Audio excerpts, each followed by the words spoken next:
नमस्कार। अ, साहित्य आज तक के 7वें संस्करण के दूसरे दिन आप सभी का स्वागत है। यह विषय हिंदू सभ्यता, पहचान और प्रतीक के सवाल इस पर है। हमारे साथ मंच पे जो लोग उपस्थित हैं वो किसी परिचय के अलग से अतिरिक्त परिचय के मोहताज नहीं हैं।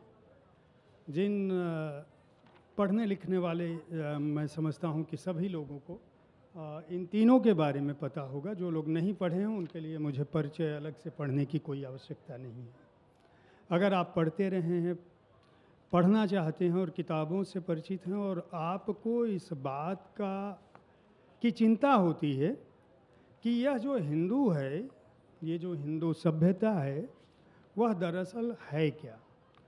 जब हम सभ्यता की बात करते हैं तो उसमें संस्कृति, हमारी विरासत सभी शामिल हो जाते हैं।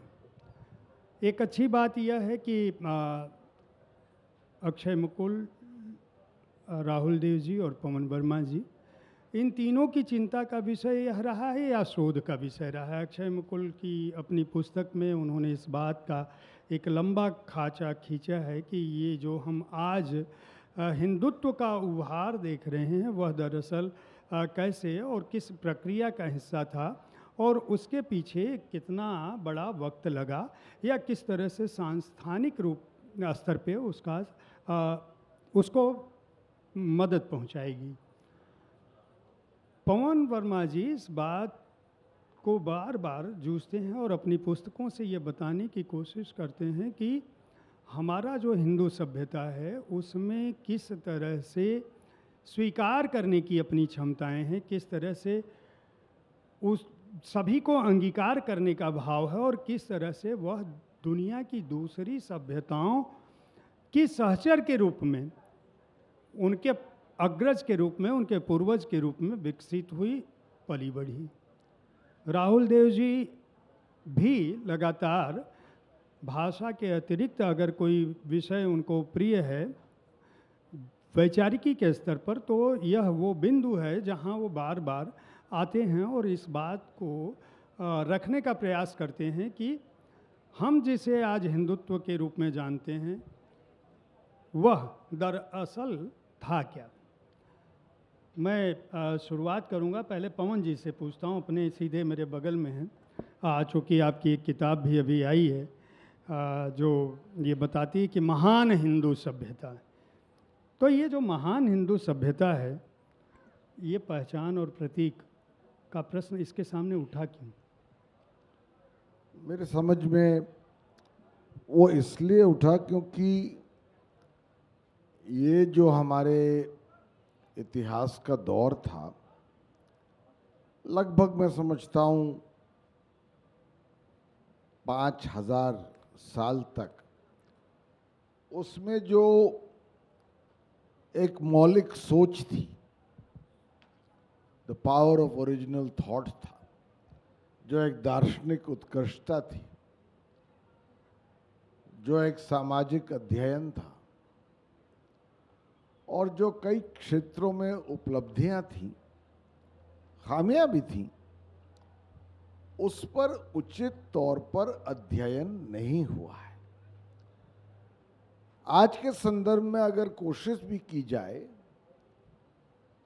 तो जिनको मैं रिफ्लेक्स सेक्युलरिस्ट कहता हूं, यानी जो धर्मनिरपेक्षता को एक ऐसा स्थान देते हैं जैसा होना भी चाहिए, जिसमें किसी भी तरह से धर्म या संस्कृति की बात करना एक तरह से एक संघी विचारधारा बन जाती है। तो ऐसे संदर्भ में जब किसी बात पर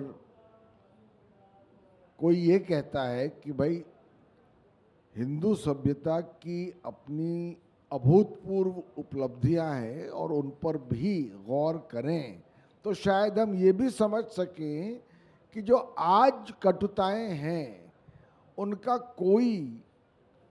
कोई बुनियाद नहीं है और ये अपने आप में एक बहुत ही एक विराट पुरातन सभ्यता थी जिसके बारे में हमारे स्कूलों में, यूनिवर्सिटियों में जिस तरह से सिखाना चाहिए वो नहीं सिखाया गया है, तो उनको उसका जानना भी ज़रूरी है। और साथ साथ जो इस भारतीय संस्कृति में बहुत सी और अवधारणाएं हैं, सोच है, जो धर्म है, उनके बारे में भी अध्ययन करना है, ज़रूरी है।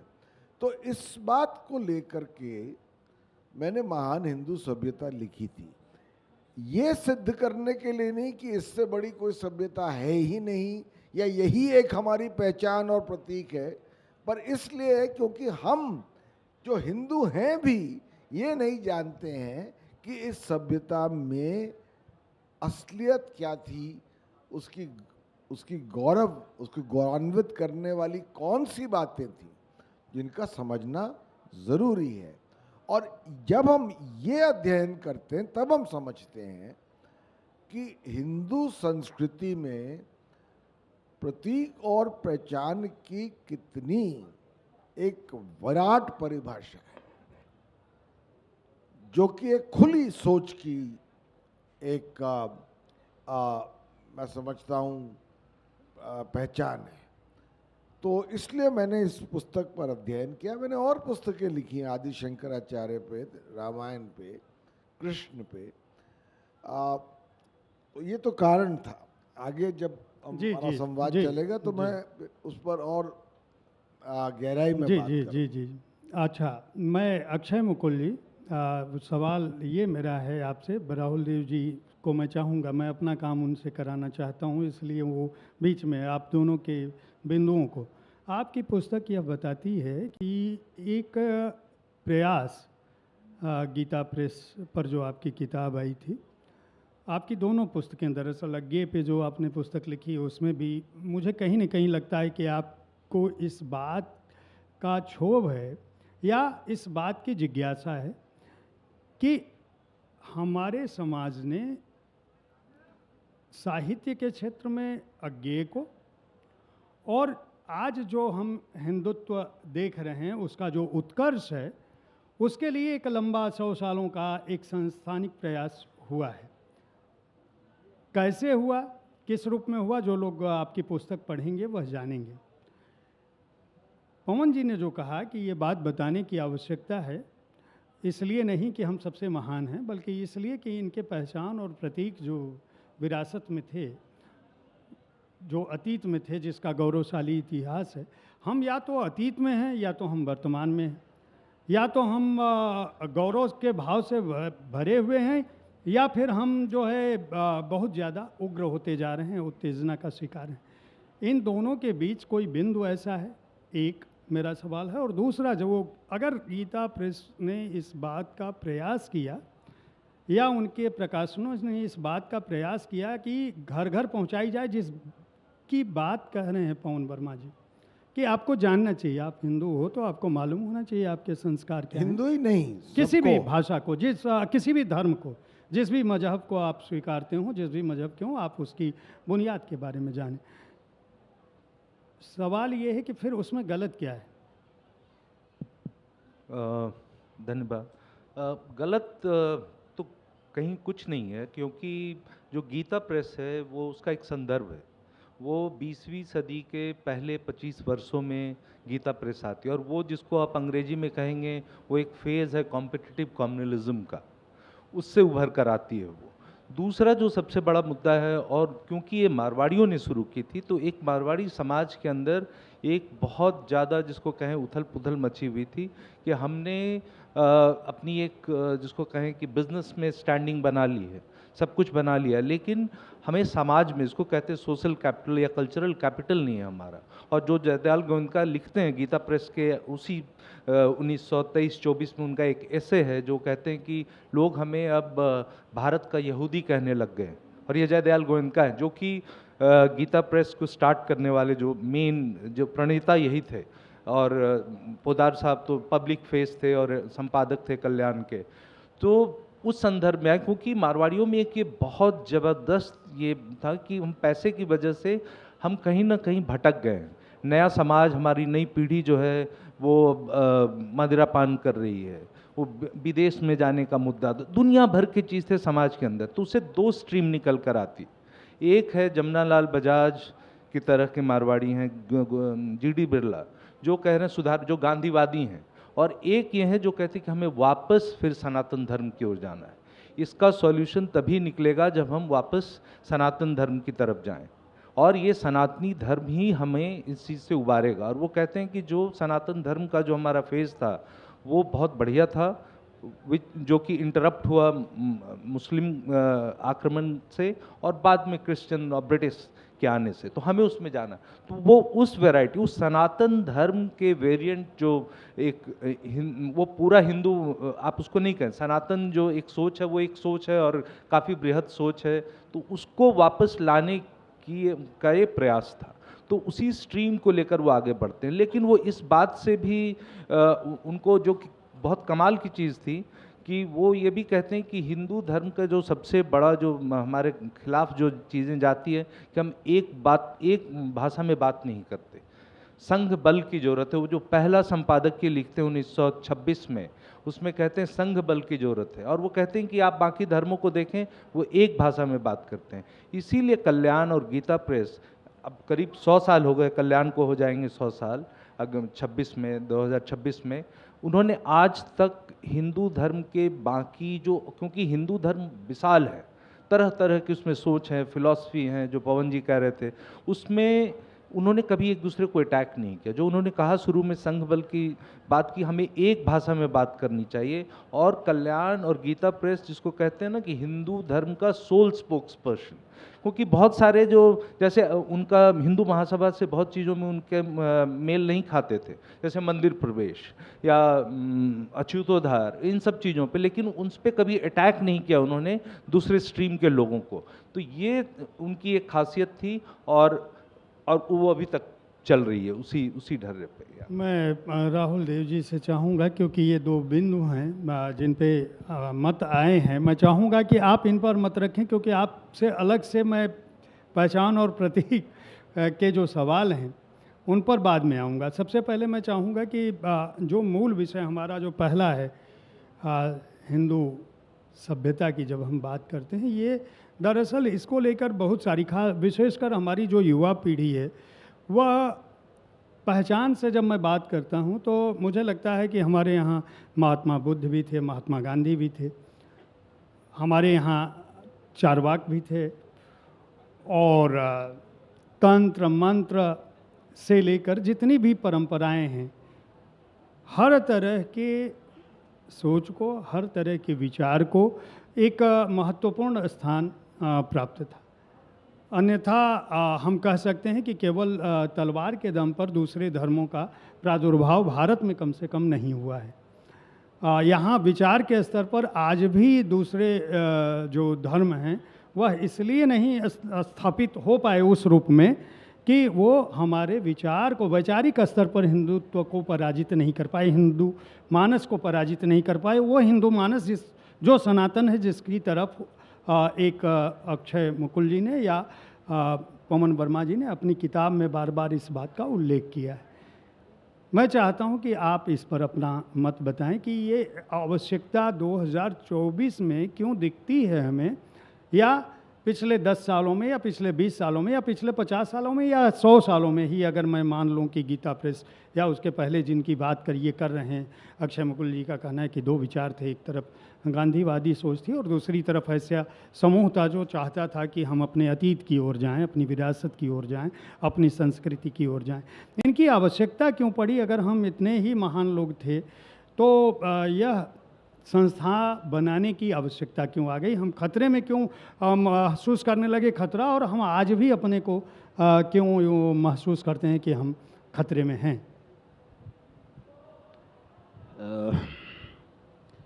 पहले तो मैं ये बता दूं कि मैं अपने दोनों इन विद्वान मित्रों की पिछले 3-4 दिन से इस कोशिश में हूँ, अपनी कुछ असाधारण व्यस्तताओं के बीच में, कि जल्दी जल्दी इन दोनों की किताबें पढ़ लूँ पूरी। लेकिन जाहिर है कि वो इतनी भारी भरकम और इतनी महत्वपूर्ण और गंभीर किताबें हैं कि उनको जल्दी में, हड़बड़ी में पढ़ा नहीं जा सकता, और समय देकर ही पढ़ा जा सकता है। तो थोड़ा थोड़ा ही अभी देख पाया हूँ। मैं दोनों को बधाई देना चाहता हूँ, साधुवाद देना चाहता हूँ। देखिए, मैं शुरू से अगर बात करूँ अपने मत की बात आपने कही है, तो पवन जी की जो शीर्षक है इनकी किताब का, हिंदू सभ्यता महान, मैं वहीं से शुरू करता हूँ। मेरे प्रश्न में आता है कि ये भारतीय सभ्यता क्यों नहीं, क्योंकि भारत नाम तो हिंदू नाम से कई हजार साल पुराना है।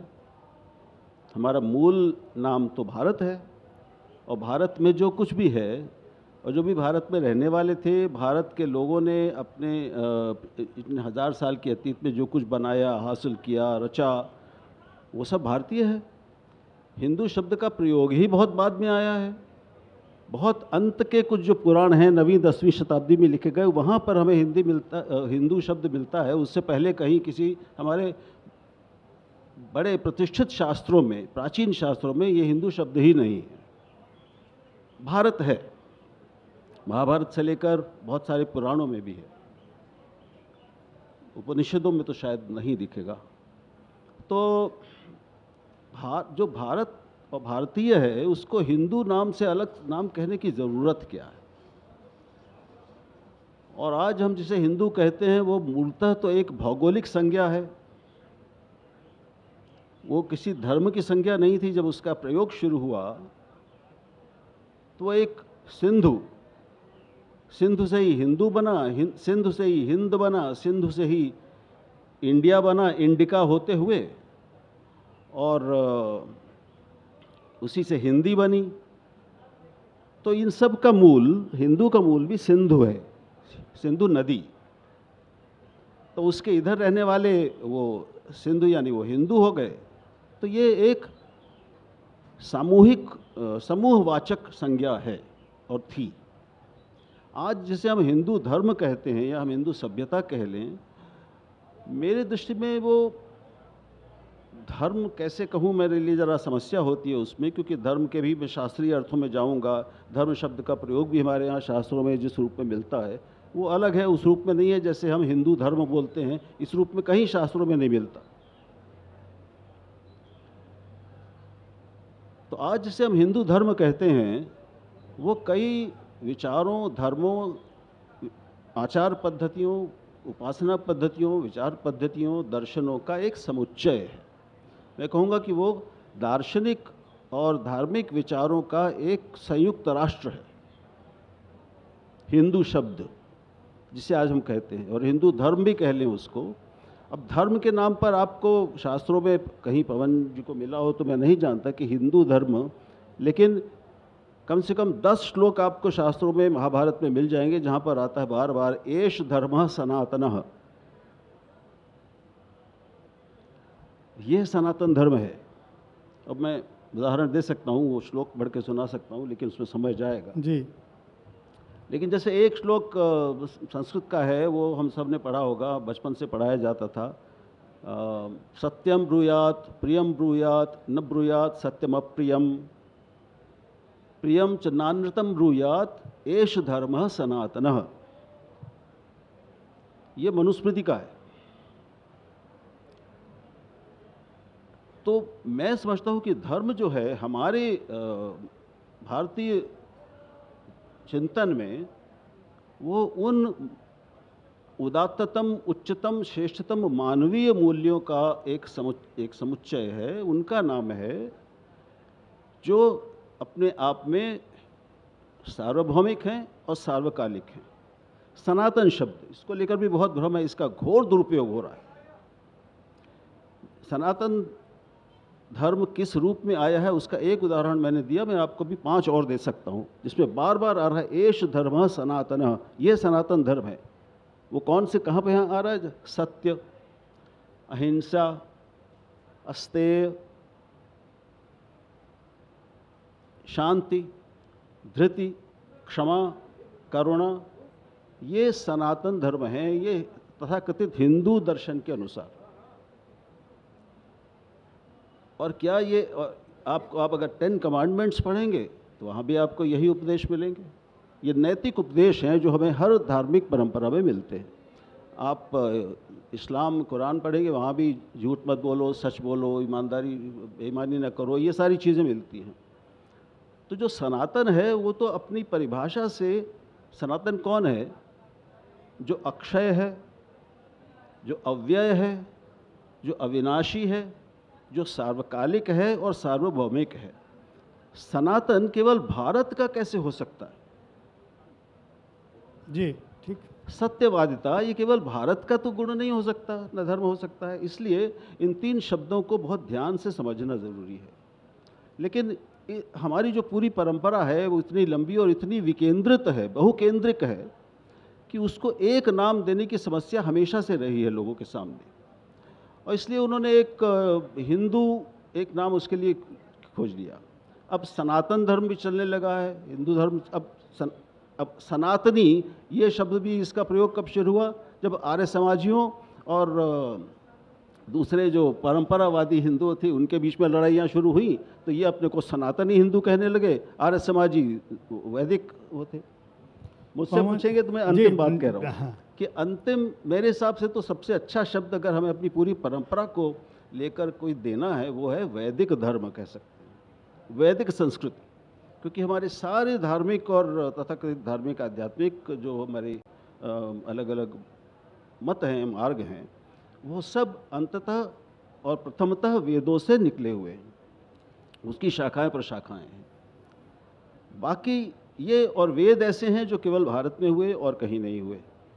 तो वैदिक जब हम कहते हैं तो वो भारत का एक विशिष्ट चीज़ हो जाती है, जो स्पेसिफिक है, जो अद्वितीय है, किसी और नहीं मिलेगा। लेकिन सनातन, इटर्नल, वो तो हर जगह है।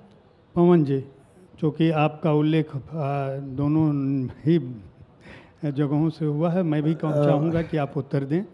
जयप्रकाश जी, जो मेरे प्रिय मित्र राहुल जी ने कहा उससे मैं अपरिचित नहीं हूँ। एक मैं समझता हूँ अपनी जगह पर ठीक सोचे कि हिंदू शब्द ही नहीं। अगर आप सिर्फ उस शब्द की खोज में हैं तो हिंदू शब्द है नहीं, क्योंकि चाहे वो अरब आए हों, चाहे वो ग्रीक्स आए हों, चाहे वो चीन से आए हुए, आज से 3,500-4 हज़ार साल पहले उन्होंने एक भूगोलिक परिभाषा में हिंद या हिंदू या इस तरह का शब्द इस्तेमाल किया था। ये जो कंट्रोवर्सी है, ये जो विवाद है, इसमें मत पड़िए। मैं समझता हूं कि उससे कहीं ज़्यादा ज़रूरी है कि चाहे वो हिंदू हो चाहे वो सनातन हो, वो है क्या, इसको तो पहले समझिए। अब इन्होंने न सब चीज़ नकारते हुए अपनी परिभाषा दे दी कि उसको वैदिक संस्कृति कहिए, तो परिभाषा पे तो आप भी आ गए। और मेरा ये मानना है कि आज के कुछ नए ठेकेदार हो गए हैं हिंदू धर्म के, चाहे उसको सनातन कहिए या हिंदू कहिए, जिनको यही नहीं मालूम है कि हिंदू हो या सनातन हो वो है क्या। और ये कहना कि ये कुछ है ही नहीं क्योंकि ये बहुत कुछ है, ये तो वेंडी डॉनिगर का आर्ग्यूमेंट है, जिसको राजीव मल्होत्रा कहते हैं केओस एंजाइटी। मतलब इसको हम धर्म मान ही नहीं सकते। इसमें तो एब्राहमिक फेथ जैसे इस्लाम हुआ या क्रिश्चियनिटी हुआ, इसमें तो कोई फिक्स फ्रेमवर्क ही नहीं है। और मिसाल के तौर पर मैं कहता हूं, आप ऋग्वेद का नसीद या सूक्त पढ़िए, उसमें कोई कमांडमेंट है ही नहीं। वो तो सिर्फ ये आपको न्योता देता है कि आप सोचिए कि आखिरकार ये ब्रह्मांड है तो है क्या। उसके बाद आप आइए दर्शन पे। हमारे यहाँ एक स्कूल ऑफ फिलॉसफी है ही नहीं, 6 स्कूल्स ऑफ फिलॉसफी तो है। और हमारे महावाक्य क्या है उपनिषद के? एकम सत विप्रह बहुधा वदंती, the truth is one, wise people call it by different names. पर इससे ये निष्कर्ष निकालना कि इसका मतलब कि कोई चीज है ही नहीं, ये गलत है। ये उसको परिभाषित कर रही है कि हिंदू धर्म में, सनातन धर्म में उसका जो नाम दे दीजिए, परंपरा ये रही है कि आपको सोचने की आजादी है और उस आजादी के वजह से आप हिंदू या सनातन हैं। 6 दर्शन है, न्याय, सांख्य, योग, पूर्व मीमांस, उत्तर मीमांस। उत्तर मीमांस हो गया वेदांत, अद्वैत, उपनिषद। हमारे 3 जो ग्रंथ हैं जिनको हम समझते हैं कि बुनियादी ग्रंथ हैं, इस जो भी आप नाम दीजिए, नाम से मैं आपसे बहस नहीं करूंगा। हाँ, उसको ब्रह्मसूत्र, भगवत गीता और उपनिषद। अब उसमें उपनिषद में ये कहते हैं, और वो हमारे सांसद के मुख्य द्वार के सामने लिखा हुआ है, उदार चरितानम वसुधैव कुटुंबकम। बड़े दिन वालों के लिए पूरा संसार एक कुटुंब है। तो इसका मतलब हम तो है ही नहीं, सारा कुटुंब ही हमारा है इसलिए हम हैं नहीं। नहीं, यही सोच आपको परिभाषित करती है। आनो भद्रः कृतवो यन्तु विश्वता, ये उपनिषदों में कहा है कि अच्छे जो सोच है वो हर जगह से लेनी चाहिए। ऐसी ही सोच हिंदू सोच को परिभाषित करती है। अच्छा, आपने कहा वैदिक संस्कृति। अरे भाई, वेद के अलावा बहुत सी और भी, जैसे जयप्रकाश जी ने उस पर उल्लेख किया, बहुत सी और चीजें भी हिंदू धर्म, सनातन धर्म, संस्कृति, जो चाहिए कह लीजिए, उसमें सम्मिलित हैं। एक चारवाक स्कूल है जिसमें बृहस्पति कहते हैं वेद झूठ हैं, वो भी हिंदू धर्म है। तांत्रिक सोच जो है वो हर वैदिक पद्धति से बिल्कुल अलग है, वो भी हिंदू धर्म है। तो जब आज के संदर्भ में ये प्रश्न उठा क्यों? जी, क्योंकि जो ठेकेदार हैं अपने को मानते हैं कि हम जानते हैं कि सनातन धर्म क्या है, वो यही नहीं जानते कि सनातन धर्म के मूल सिद्धांत क्या है। और इन्हीं सिद्धांतों के वजह से आज सनातन धर्म असल में सनातन है, इसको समझना जरूरी है। और इस चीज का उल्लेख हमारे आम रोज की जिंदगी में, हमारे ग्रंथों में, हमारी स्कूली किताबों में, हमारे विश्वविद्यालयों में होता ही नहीं है। हम जानते ही नहीं है, हमने पढ़ा ही नहीं है। किसी से पूछ लीजिए ब्रह्मसूत्र क्या है, कोई बता नहीं पाता है। मैंने आदि शंकराचार्य पर किताब लिखी, पढ़े लिखे PhD दिल्ली में बैठने वाले ये नहीं जानते थे कि आदि शंकराचार्य का जन्म कब हुआ था, वो कहाँ पैदा हुए थे, उन्होंने किस चीज पे काम किया। तो जब हम अपने इस विराट विरासत को समझते ही नहीं है, जानते नहीं है, तो हम अपनी पहचान कहां से समझेंगे। इसलिए मैं समझता हूं ये जानना जरूरी है। जहां तक गीता प्रेस का सवाल है अक्षय जी, देखिए उसका वो कहां से और किस सोच से उत्पन्न होकर के गीता प्रेस चली, वो एक अपने आप में बड़ा सवाल है। पर मैं समझता हूं कि जो भी वो सोच रही हो, गीता प्रेस ने एक बड़ी अहम भूमिका निभाई है हमारे तक, हमारे ही विरासत के कुछ बहुत महत्वपूर्ण ग्रंथों को पहुंचाने की और उससे आम लोगों को परिचित करने की। और इसलिए क्योंकि उसकी सोच एक संदर्भ में, एक ऐतिहासिक दौर में कुछ शायद संकीर्ण रही हो या एक मारवाड़ी परिप्रेक्ष्य में हुई हो, मैं समझता हूं उसको समझना सिर्फ एक मापदंड से गलत है। अक्षय जी, जब आप प्रश्न चूंकि आपकी नहीं, तरफ वो और आपकी तरफ क्या पहली- राहुल देव जी की तरफ भी, पवन जी ने तो वो काम कर दिया जो मैं पहले- राहुल जी से कराना चाहता था। जो पहली बात है कि मतलब गीता प्रेस की संकीर्णता की बात, वो जो कह रहे हैं सनातन धर्म बहुत बड़ा काम किया, किताबें पहुंचाई, वो तो बात सही है।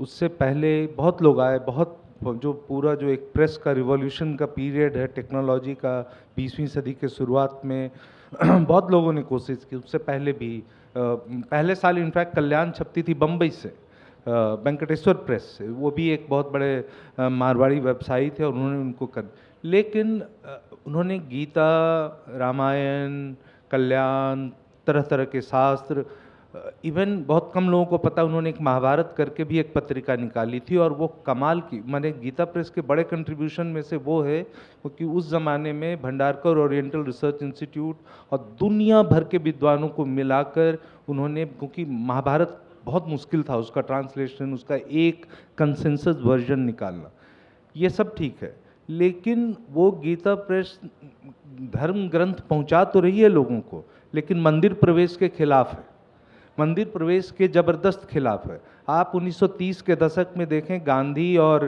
पोद्दार के बीच जो पत्राचार हो रहा है वो सहभोजन और मंदिर प्रवेश को लेकर हो रहा है। तो आप सनातन धर्म लोगों तक पहुंचा रहे हैं, लेकिन आप समाज के एक तबके को, बड़े तबके को मंदिर प्रवेश के सख्त खिलाफ हैं। इतना खिलाफ हैं कि 1930 के दशक के बाद, 32-33 के बाद जो रिश्ते खराब होते हैं गांधी के साथ, वो कभी रिपेयर नहीं होते। वो रिश्ते, आप गाय को लेकर, इन सब चीज़ों को लेकर, तो आप धर्म फैला रहे हैं, लेकिन कुछ लोगों के लिए। आपकी जो सोच है, जिनको उस ज़माने में गांधी जी हरिजन कहते थे, जो अब हम दलित कहते हैं, उनके बारे में उनकी सोच जो है कि वो पिछले जन्म का पाप है, इसलिए वो पैदा हुए हैं और उनके शरीर में ऐसे कीटाणु हैं जिससे वो मंदिर में नहीं प्रवेश कर सकते। ये सब कल्याण में और वो लिखा हुआ है। तो ये जब हम कहेंगे उनके कंट्रीब्यूशन को, तो हमें ये भी देखना पड़ेगा, ये उन्हीं के कल्याण में लिखा हुआ है, ये उन्हीं, it's all in public domain, nothing has been manufactured. वो जब सती को लेकर भी जब बैन होता है, तो प्राइवेट कम्युनिकेशन है, वो कहते हैं कि अब हम इसके बारे में कह नहीं सकते क्योंकि सरकार ने बैन कर दिया है। जब शारदा एक्ट में उम्र कम बढ़ाई जाती है लड़कियों की शादी की, तो उसके भी प्राइवेटली इनको प्रॉब्लम है। तो हमें दोनों चीज़ देखना पड़ेगा। उन्होंने बहुत बड़ा कंट्रीब्यूशन किया, वो तो उससे बढ़िया इलस्ट्रेशन, और उस ज़माने के जितने बड़े आर्टिस्ट थे, प्रेमचंद किसी आर्टिस्ट को सजेस्ट कर रहे हैं पोद्दार को, मुसलमान आर्टिस्ट को, पूरा सरदा वकील, बरदा वकील, जिनके उन्होंने इतना काम किया वहाँ पे, C.F. एंड्रूज सत्यन एक बहुत बड़े आर्टिस्ट थे, उनको सजेस्ट कर रहे हैं। अब रविंद्रनाथ टैगोर के जो 6 स्टूडेंट्स थे, उसमें से 2 गीता प्रेस के लिए काम करते थे। वो सब बात है, लेकिन ये दूसरी बात भी है जो कि बहुत अहम है और बहुत कहने की ज़रूरत है। वो मैं पूरी तरह आपसे सहमत हूँ। बल्कि मैं ये कहूँगा कि हमारे बहुत से ऐसे पुरातन ग्रंथ हैं जिसमें एक बड़ी उच्चतम दार्शनिक, मैं समझूंगा एक एक्लेक्टिसिज्म, क्या शब्द है उसका हिंदी में? राहुल जी बताएंगे मेरे नहीं, वो एक है, पर साथ साथ जो कुछ त्रुटियां आई थी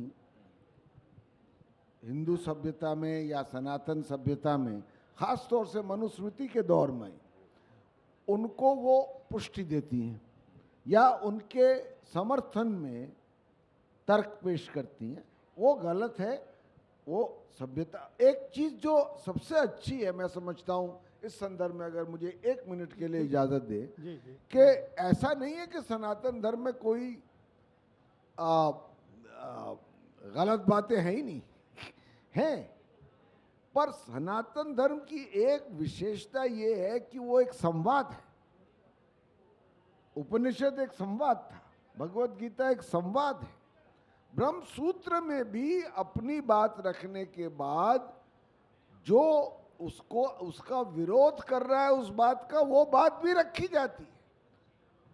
तो हिंदू धर्म या सनातन धर्म या जो भी उसका नाम दे, राहुल देव जी की ये इच्छा अनुसार, मतलब ये तो आपकी सोच है, उसमें संवाद की जगह है। और अगर एक तरफ बहुत ही, जिसको कहिए अनैतिक या न्याय से परे संकीर्ण सोचे, तो उसके उत्तर में भी हिंदू सनातन धर्म से ही आवाजें उठी हैं।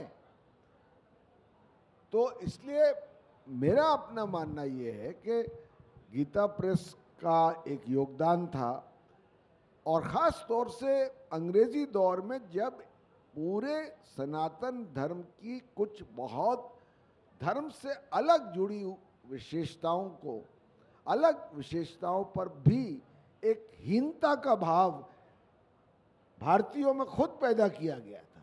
उस समय एक कोशिश थी कि वो अपने ही संस्कृति, अपनी ही विरासत से फिर से परिचित हों, जो कि मैं समझता हूँ ज़रूरी भी था, पर हर तरह में सही था। मैंने ऐसा कभी नहीं कहा है।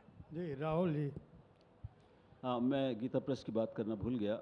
मैं भी पुस्तक पढ़ ही रहा हूँ, बहुत थोड़ा थोड़ा पढ़ा है, तो मैं उसके लिए आपको साधुवाद देता हूँ। बहुत आपने बहुत श्रम किया है। देखिए, मेरा तो जितना भी शास्त्र ज्ञान है वो क्या नगण्य ही है, लेकिन मैं पढ़ता हूँ। मुझे शास्त्र प्रिय हैं और उन पर पुस्तकें बाद में मूल शास्त्र पढ़ता हूँ। तो वो अगर गीता प्रेस नहीं होता, उसके प्रकाशन नहीं होते, तो मैं क्या पढ़ता मैं नहीं जानता। गीता को और रामचरितमानस, इन दो ग्रंथों को हर हिंदू के घर में पहुंचाने का जो अद्भुत काम किया है, ऐतिहासिक काम किया है, गीता प्रेस की आरती उतारी जानी चाहिए उसके लिए। और सबसे सस्ते दामों में घाटा उठाकर। और फिर हमारा महाभारत है, वाल्मीकि रामायण है, और हमारे दूसरे बहुत सारे उपनिषद हैं और पुराण हैं। लगभग सारे पुराण, प्रमुख पुराण उन्होंने छापे हैं। लेकिन ये भी सच है कि उन्होंने अपने काम को और अपने फोकस को, दृष्टि को एक निश्चित एक सीमा तय करके ही काम किया उन्होंने उसको खोला नहीं कभी।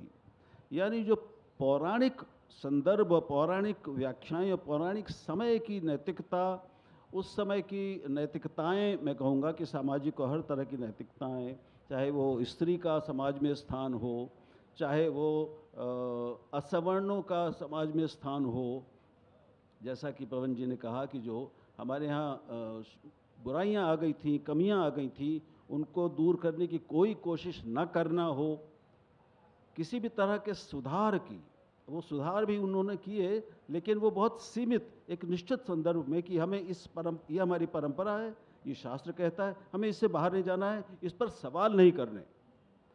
तो गीता प्रेस की पुस्तकों में आपको मिलेगा कि कोई प्रश्न नहीं मिलेगा। मैं गया एक बार गीता प्रेस कई वर्ष पहले, और वहाँ एक लंबी बातचीत वहाँ त्रिपाठी जी हैं, उसके जो प्रबंधक हैं, उनसे हुई। तो मैंने उनसे पूछा कि भाई, इन सारे शास्त्रों पर, हमारे गीता पर इतनी टीकाएं आई हैं, कितनी दृष्टियों से विचार किया गया है, क्या पाठकों को और हिंदुओं को उनसे परिचित कराना भी हमारा काम या गीता प्रेस का नहीं होना चाहिए? उन्होंने कहा नहीं, हम उसमें नहीं जाना चाहते। तो अब ठीक है, अपने आप में अब इसके कई पक्ष हैं, जैसा कि अभी अक्षय जी ने बताया कि कोई भी चीज़ हो, पानी भी हो, वो ठहर जाता है तो उसमें दोष आ जाते हैं। तो परंपरा भी एक निरंतर चलने बहने वाली चीज़ है। वो अगर चलती नहीं रहेगी, उसमें नए नए तत्व, नई हवा, नई धाराओं से, नई जगहों से नहीं गुजरती रहेगी, तो गंगा भी वैसी नहीं होगी जैसी गंगा थी सारी नदियों के साथ। तो परंपरा में भी समय समय पर उसका निर्माण, पुनरावलोकन, परंपरा को देखना, नई दृष्टि से देखना, समकालीन संदर्भों और ज़रूरतों के अनुसार उसको देखना, समकालीन मानस के अनुसार उसको देखना, और उसमें उस पर एक विमर्श खड़ा करना, ये भी अगर गीता प्रेस ने किया होता तो श्रेष्ठतर काम होता। लेकिन ये उसको कम नहीं करता जो उन्होंने किया है। और मैं स्वयं गीता प्रेस का कल्याण सहित तो बचपन से हम सबके घरों में आता था। आज के बच्चों के, आप लोग नहीं जानते होंगे, कल्याण एक पत्रिका है, मासिक पत्रिका। तो उसमें बालकों के आदर्श के रूप में, लड़कियों के आदर्श के रूप में, बेटियों के या पत्नियों के आदर्श के रूप में, ये जो छोटी छोटी पुस्तिकाएं उनकी निकलती रही हैं, आप उनको आज पढ़ेंगे तो बहुत अजीब लगेगा। इस पीढ़ी को वो कितनी स्वीकार्य होंगी मैं नहीं जानता। इनके जो प्रश्न हैं, उनका उत्तर उस परंपरा में से कैसे निकाला जाएगा, ये गीता प्रेस नहीं करता। इसकी बहुत ज़रूरत है। जिसे हम कहते हैं युगानुकूल व्याख्या, धर्म की भी, शास्त्र की भी समयानुकूल और युगानुकूल व्याख्या भी हमारी परंपरा का अंग है। लेकिन गीता प्रेस ने उस रास्ते को नहीं अपनाया। तो हर चीज़ का कई पक्ष होते हैं, ये दोनों पक्ष सामने हमारे आने मैं चाहिए। एक बात इसमें जोड़ सकता हूँ सर, या आप उनसे अक्षय जी के पास हैं? मैं आप अगर कहना चाहते हैं तो कह लें ना, वरना अक्षय जी के पास मैं इसलिए जानना चाहूँगा क्योंकि अक्षय जी का जो ये हमारा आज का विषय है, मैं चाहूँगा कि पहले अक्षय जी इसलिए बोल दें क्योंकि राहुल देव जी ने उस बात की तरफ इशारा किया। उन्होंने अक्षय जी ने इससे पहले जो बात कही थी उसमें एक पक्ष की ओर इशारा किया था। दरअसल दो बहुत महत्वपूर्ण बिंदु हैं जिस पर हमें लगना चाहिए, विचार करना चाहिए। एक, हिंदू सभ्यता की जब हम बात करते हैं तो वह स्त्रियों के लिए क्या सोचता है, और एक तबका जिसको हम अवर्ण और सवर्ण के बीच जो हम विभाजन करते हैं उसके प्रति हमारी सोच क्या थी।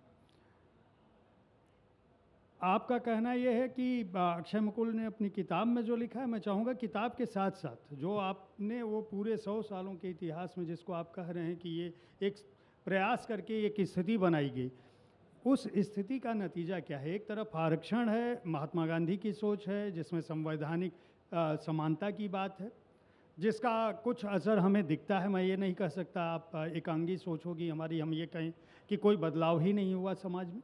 दूसरी तरफ हमारा जो अतीत है और उस अतीत को पोषित, पल्लवित, पुष्पित करने की जो कोशिश की गई। आप जब अपना उत्तर देंगे मैं चाहूँगा कि मेरी जगह पे पवन जी उस बात पर अपनी बात रखें, क्योंकि यह प्रश्न आता। जैसे दो आपने स्त्रियों के बारे में बात शुरू की थी, तो मैं जो राहुल जी भी कह रहे थे कि जो उनकी बहुत 1900 में एक सिर्फ क्योंकि समय कम है मैं एक एग्जाम्पल देना चाहता हूँ, दो रादर।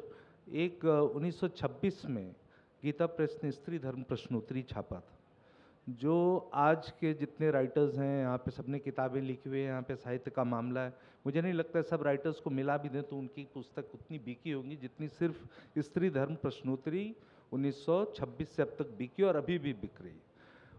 और जो राहुल जी कह रहे थे कि समय के साथ बदलाव और उसको नहीं बदलना, और अगर स्त्री धर्म प्रश्नोत्तरी यहाँ पे बैठे हुए लोगों में, महिलाओं में 40 की हो, 50 की हो या 20 की हो, आप पढ़ने दे दें तो काफ़ी मतलब वो शॉकिंग है। तो रही बात कि पढ़ कौन रहा है, और वह रही और उससे इम्पैक्ट की बात आती है, कोई ना कोई कहीं ना कहीं पढ़ रहा है, वो लाखों में छपता है। वो अभी तक मेरे जहाँ तक मुझे याद है 17-18 लाख कॉपियाँ बिक चुकी हैं उसकी इतने सालों में, और वो मैं एक एग्जाम्पल दे रहा हूँ। इस तरह के और भी, और नारी अंक है 1948 का नारी अंक है जनवरी का, उनके जो एनुअल इशू आते हैं वो अभी भी उनके जो वार्षिकांक होते हैं, बहुत अच्छे वार्षिकांक जो पॉपुलर हैं वो छपते रहते हैं। नारी अंक पता नहीं कितने लाख छप चुका है। अगेन उसको भी अगर आप पढ़ लें 1948 का, उसमें कोई बदलाव नहीं है। जिस तरीके से महिलाओं के बारे में, और महिलाओं को वो इनर आउटर वर्ल्ड की बात करते हैं, और इनर वो कहते हैं कि घर की महारानी है महिला, और बाहर का है, मर्द का काम है बाहर जाकर काम करना, और महिलाओं का काम है घर को संभाल कर वो रखना, और पढ़ भी लें तो वहीं रहना उनको। मैं तो एक छोटा एग्जांपल दे रहा हूँ, उनके हाइजीन को लेके, उनकी सेक्सुअलिटी को लेके दुनिया भर की चीज़ें हैं उसमें, जो कि आज के संदर्भ में काफ़ी ऑब्जेक्शनेबल होगा। रही बात जो आप कह रहे थे हरिजन समाज वर्ण व्यवस्था के बारे में, तो वर्ण व्यवस्था के बारे में उनका एकदम क्लैरिटी था कि ये आपको जो मैं कह रहा था पिछले जन्म की वजह से हुआ है। और ये बढ़ते बढ़ते आप जब हिंदू कोड बिल आता है, और हिंदू कोड बिल का अगर देखें सबसे बड़ा अगर कोई जो उसके खिलाफ गीता कल्याण को जिस तरीके से यूज़ किया गया, और बहुत सही तरीके से, और उसमें सब इन्वॉल्व थे, और जिस अंबेडकर के पहले हमेशा लिखा गया हीन वर्ण अंबेडकर, अंबेडकर के नाम से पहले हमेशा लिखते थे, क्योंकि लॉ मिनिस्टर इंटरिम सरकार में अंबेडकर थे, और वो थ्रू आउट लिखा गया। और उस हीन वर्ण अंबेडकर, और एक ये था कि हीन वर्ण अंबेडकर क्योंकि उनकी तब तक दूसरी शादी हो गई थी, और वो ब्राह्मण महिला थी उनकी दूसरी पत्नी, तो उसका भी आप जो भी कहना चाहें उसको भी बार बार ये कहना, और ये कहना कि ये इसलिए स्टार्ट किया गया है क्योंकि हीन वर्ण का आदमी ये, और नेहरू से तो उनको खिलाफत थी ही, और वो 51-52 के चुनाव में वो जाते हैं। और इस तरीके से ये जब हम दोनों चीज़ देखते हैं तो इसका एक बहुत पॉलिटिकल इसका एक साइड भी है। कल्याण हमेशा कहती है कि भक्ति, ज्ञान और वैराग्य का मासिक है, लेकिन 30 के दशक से और 40 में खासकर और बाद में वो एकदम राजनीतिक हो जाती है। अगर कोई 44, 45, 46, 47 का कल्याण उठा के देख ले तो न भक्ति है, न ज्ञान है, न वैराग्य है, सिर्फ राजनीति है। 48 का अगर आप उठा लें, हिंदू महासभा की मीटिंग होती है गोरखपुर में, और उसमें आप उसके पूरे के पूरे रिजोल्यूशन कल्याण में छपते हैं। वो वही स्लोगन जो मुस्लिम लीग कर रही है जिन हिंदुओं के खिलाफ, ये करे जिन्ना चाहे दे दे जान, नहीं मिलेगा पाकिस्तान, ये सब कल्याण में। पहली बार मालवीय के मरने पे आज तक गीता कल्याण के इतिहास में किसी के लिए, वहाँ सबसे बड़ी विशेष बात है जो एक सक्सेसफुल होने का एक वजह है, वो व्यक्ति पूजा नहीं करती है। इसीलिए पोद्दार की कोई बायोग्राफी गीता प्रेस ने नहीं छापी या गोयनका की। एक ही बार उस पर उन्होंने एक्सेप्शन किया, वो मालवीय के मरने पे 1948 में एक तीसरा एक और अंक निकाला, मालवीय अंक, जो कि उनको बाद में यूपी एडमिनिस्ट्रेशन ने बोला कि इसको वापस कर लीजिए क्योंकि ये बहुत ऑब्जेक्शनेबल है। तो इनका वो एक पॉलिटिकल साइड भी रहा है, और महिलाओं के बारे में। और पवन जी, ये दरअसल विषय जो है वो मेरा सवाल ये है कि ये जो महान हिंदू सभ्यता है जिसकी तरफ इन दोनों लोगों ने बातचीत में, राहुल देव जी ने और अक्षय मुकुल जी ने, एक कहीं ना कहीं इस बात को कहने का प्रयास किया है कि हम जिस पहचान की बात कर रहे हैं, इस पहचान और प्रतीक के बीच में हमारे यहाँ जो स्त्रियाँ हैं वह, और जो एक बड़ा तबका है जिसको हम आज दलित कहते हैं या हरिजन कहते हैं, और जो महात्मा गांधी की एक सोच है और दूसरी तरफ एक अलग सोच है, एक जो सनातन की है और एक जो हिंदुत्व की सोच है। आपने चूँकि महान हिंदू सभ्यता पर काम किया और उसके बाद प्रतीकों पर भी काम किया, चाहे वह रामायण हो, चाहे महाभारत हो, चाहे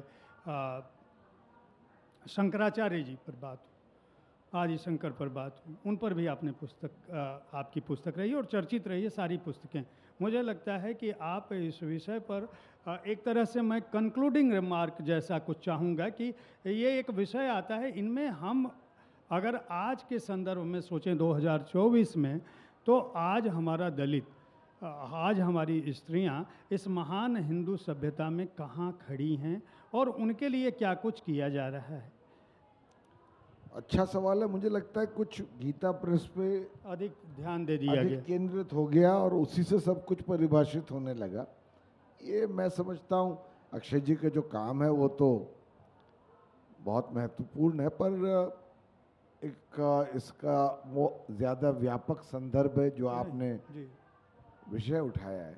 देखिए, जब हम बात करते हैं हिंदू सभ्यता की या सनातन सोच की, ये समझना ज़रूरी है कि इस विषय में कभी भी हम ये नहीं कह सकते कि कोई बुराइयां नहीं हैं जिनका बदलना आज ज़रूरी ही नहीं, अनिवार्य हो गया है।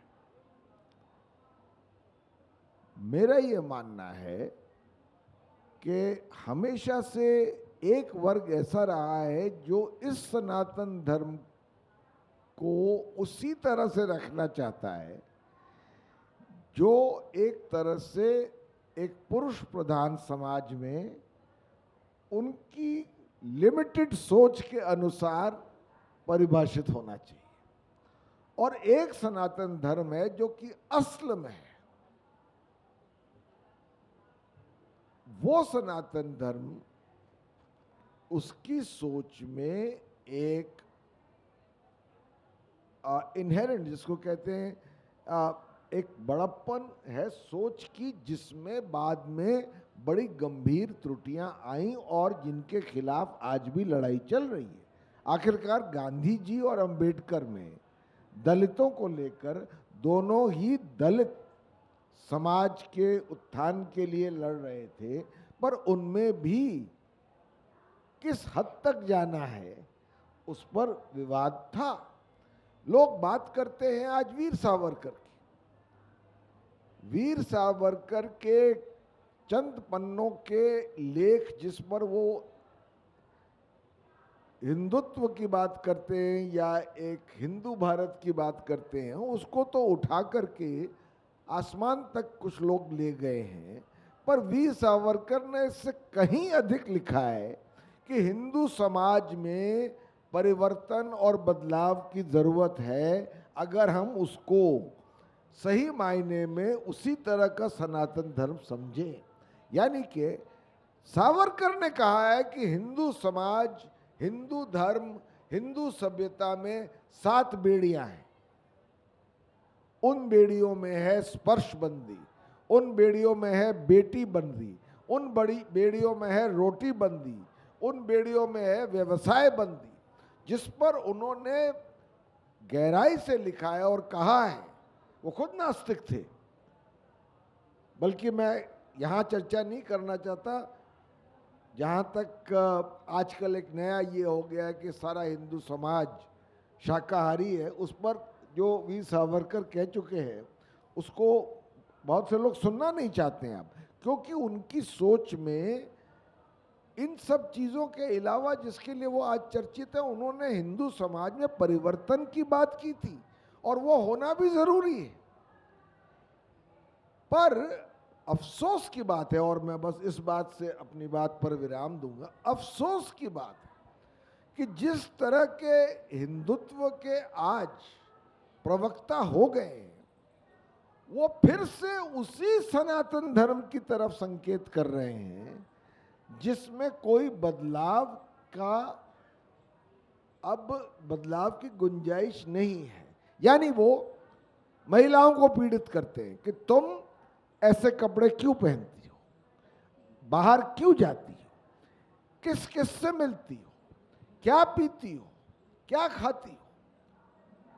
यानी बदलाव के बजाय वो उसको वहीं ले जा रहे हैं जहां पर उन गलतियों को, उस अन्याय को, उस अनैतिकता को हम फिर से मान्यता दे रहे हैं। और अगर कोई प्रश्न उठाता है तो वो कहते हैं तुम सनातनी हो ही नहीं। ये दूसरा डर आ गया है। और इसमें एक और डर ये है कि इसमें एक भौगोलिक पहलू आ गया है। अगर आप उत्तर भारत से हैं तो आपने सनातन को, धर्म को एक तरह से एक परिभाषा दे दी। भाई दक्षिण भारत में जहां उसकी मैं समझता हूं और भी पुरानी विरासत है, वहां पर अगर संवाद तमिलनाडु में होता है कि ऐसा सनातन धर्म जिसमें जो अवर्ण है या जो दलित हैं, जो पिछड़े हैं, उनके साथ अन्याय को मान्यता दी जाए, वो गलत सनातन धर्म है, हम उसमें विश्वास नहीं करते। और इस पर अभी हाल में बहुत विवाद हुआ है। तो ये लोग जो अपने को ठेकेदार समझते हैं वो कहते हैं तुम हिंदू धर्म के खिलाफ, जबकि हिंदू धर्म में हमेशा बदलाव और परिवर्तन की जगह रही है, तभी तो वो सनातन है। इसलिए आज के संदर्भ में बड़ा जरूरी है लोगों को समझाना कि पहले अपनी संस्कृति, अपने धर्म, अपने मजहब को समझिए। जैसे गोपाल दास नीरज कहते हैं, चलिए अब एक ऐसा मजहब बनाया चाहिए जिसमें इंसान को इंसान बनाना चाहिए। ऐसी खुशबू जो हो जाए पड़ोसी के भी घर, फूल इस तरह के हर सिमत लगाना चाहिए। यानी कि हमारी ही सोच में वो एक सबको सम्मिलित करने के अंकुर हैं, उनको आज बढ़ाने की ज़रूरत है। बनस्पत ये कि आज एक नए हिंदुत्व का जन्म हो जिसमें जैसे सनातन धर्म था आज से 2000 पहले, जिसमें अन्याय एक महिलाओं के खिलाफ, दलित के खिलाफ, पिछड़ों के खिलाफ, उस तरह के सनातन धर्म को हम नहीं चाहते। हम उसके खिलाफ हैं। हम अपने को सनातनी मानते हैं, इसलिए खिलाफ है। राहुल देव जी। अभी और बात करने का समय है क्या कि नहीं, समय कम है, लेकिन आप मैं केवल- बोल सकते हैं, क्योंकि मैं केवल- हमें लग रहा है कि यह मंच नहीं, मैं हम चाहूँगा- जैसे महान हिंदू सभ्यता की बात करना चाहते हैं, और हमें लग रहा है कि ये पूरा का पूरा हम हिंदू धर्म की कुरीतियों और बुराइयों के तरफ उन्मुख हो रहे हैं, या उसकी महान सीमाओं हिंदू पर जा सभ्यता की बात करनी है, चाहे वो दर्शन हो, चाहे समाज हो, चाहे साइंस हो, चाहे वो आर्किटेक्चर हो, चाहे पोइट्री हो। जी। जिस तरह की उपलब्धियां इस संस्कृति में रही हैं, मैं समझता हूँ कई महीनों में अभूतपूर्व। पवन जी जी, अनुमति हो तो जी। 1 मिनट कुछ ले लूँ मैं। तो वैसे तो समय होता तो मैं आपको बताता कि अपने बचपन के यानी आँख खोलने से उसके बाद के लगभग 20-25 साल मैंने उस संस्था में बिताए जो अब अगले साल 100 साल पूरे करने वाली है, और वहाँ पर उसके सर्वोच्च अधिकारी से मुझे एक बार, जब मैं बच्चा ही था, जाहिर है किशोर था, एक सवाल पूछने का मौका मिला था। तो मैं आपके सामने रख रहा हूँ, मैं राष्ट्रीय स्वयंसेवक संघ की बात कर रहा हूँ। तो मैंने कहा कि ये बताइए कि एक तो सवाल ये किया था कि भाई ये मुसलमान इतने ख़राब हैं, घटिया लोग हैं, तो इनका हम करेंगे क्या, ठीक है। दूसरा ये था कि दिन रात जो लोग, आप लोग संघ से परिचित हैं, कुछ जानते हैं बौद्धिक क्या होता है, संघ में जो बौद्धिक होता है। अच्छा, बौद्धिक यानी कि वो भाषण होते हैं, जो ये शिविर जो उसके लगते हैं, जिसमें मैं था, संघ शिक्षा वर्ग कहते हैं उसको, वो मतलब मैं स्नातक हूँ, अब पूर्व स्नातक और पूर्व स्वयंसेवक हूँ। तो उसमें मैंने पूछा, दूसरा ये था कि ये दिन रात बौद्धिकों में हमें जो बताया जाता है कि हिंदू धर्म संसार का श्रेष्ठतम धर्म है, हिंदू संस्कृति संसार की महानतम संस्कृति है, हम सर्वश्रेष्ठ हैं दुनिया में, लेकिन हमारी ये श्रेष्ठता निहित किन में है, उनके बारे में, उन ग्रंथों के बारे में हमें कुछ पढ़ाया नहीं जाता, एक भी बौद्धिक नहीं होता। यानी गीता पर कोई व्याख्यान नहीं होते, रामायण पर नहीं होते, महाभारत पर नहीं होते, हमारे षट दर्शनों पर नहीं होते, द्वैत पर, अद्वैत पर, विशिष्टाद्वैत पर, इन सारी चीज़ों पर हमें, शंकराचार्य के बारे में भी बहुत ही शायद कम बताया जाता हो। कुल मिलाकर ये रटाया जाता है कि हम सर्वश्रेष्ठ हैं, हिंदू धर्म सर्वश्रेष्ठ है। तो मैंने इस सवाल पूछा कि रटाने से श्रेष्ठता कैसी आएगी। श्रेष्ठता तो आएगी जब हम उन मूल स्रोतों तक जाएंगे जिनमें वो श्रेष्ठता निहित है। तो ये अनुत्तरित प्रश्न है, क्योंकि आज मैंने पता किया तो आज भी यही स्थिति है। अब मैं इसके ज़्यादा नहीं कहूँगा। और देखिए कि आप 100 साल बहुत बड़ी बात होती है। एक संस्था जीवित रहे, जीवंत रहे, निरंतर शक्तिशाली होती रहे तमाम संघर्षों और विरोधों के बावजूद, उससे हम क्या अपेक्षा करते हैं। वो संस्था जो अपने आप को संस्कृति के प्रति समर्पित बताती है, उसमें कोई आप 5 श्रेष्ठ प्रतिष्ठित बुद्धिजीवी निकले हों, उनके नाम बता दीजिए। कलाकार निकले हों, संस्कृति कर्मी निकले हों, संस्कृति के विविध पक्षों और आयामों पर कुछ गंभीर विमर्श निकला हो, किताबें निकली हों, कुछ विश्लेषण निकला हो, कुछ नई बातें निकली हों, ऐसा कुछ नहीं। अब मैं ज़्यादा उस विवाद में नहीं जाऊंगा, लेकिन आपको अपनी बात का अंत इस बात से मैं एक महाभारत के एक श्लोक से करना चाहता हूँ। उसमें जो 13-14 गीताएं हैं महाभारत में, श्रीमद् भगवद गीता के अलावा, उसके एक है हंस गीता। उसका एक श्लोक है, नाहम शप्तः प्रतिशपामि किंचित दमम द्वारम हिमृतस्य हि वेद्मि गुह्यम ब्रह्म तदिदम वो ब्रवीमि न मानुषात श्रेष्ठतरम ही किंचित, न मानुषात श्रेष्ठतरम ही किंचित। यानी मैं शाप का उत्तर शाप में नहीं देता, यानी क्रोध का उत्तर क्रोध से नहीं देता। मेरी दृष्टि में दम अमृत का द्वार है। दम यानी इंद्रिय दमन, इंद्रियों पर नियंत्रण। मैं ये रहस्य तुम्हें बताता हूँ कि मनुष्य से श्रेष्ठ यहाँ कुछ भी नहीं है, नहीं मानुषात श्रेष्ठ तरम ही किंचित। ये मैं कहूँगा कि हमारा सार है और होना चाहिए।